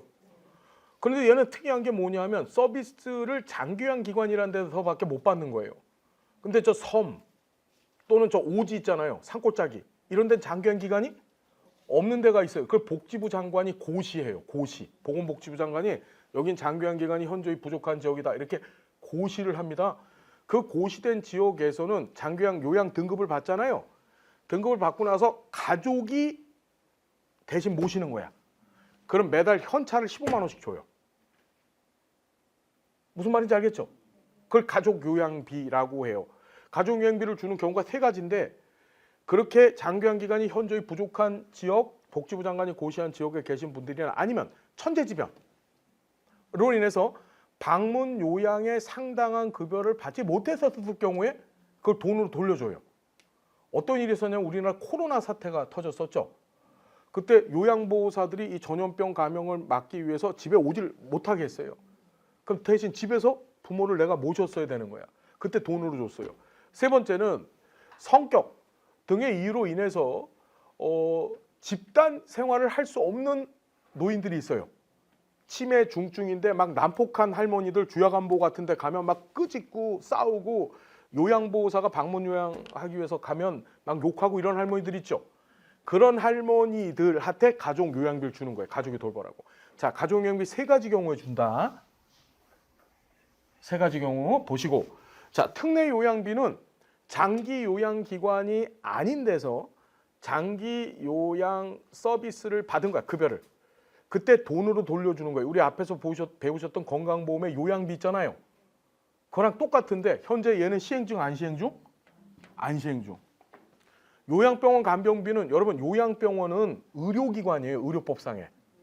요양원하고 요양병원은 틀린 거 아시죠?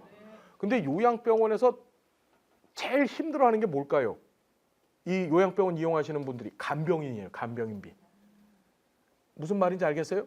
그래서 그 뭐 중국 교포 아줌마들 모시고서 막 6명당 1명씩 간병하고 막 그렇게 하잖아요. 그 현행 법 노인장기보험법에서는 그 요양병원에 간병비 지급을 할 수 있게 해놨어요.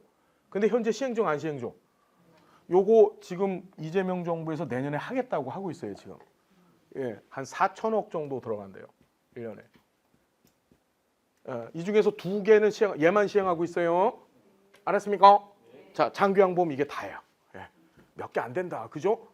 예, 잠깐 쉬셨다가 이제 나머지 보험 체제까지 보고 역사를 또 신나게 나가 보겠습니다. 고맙습니다.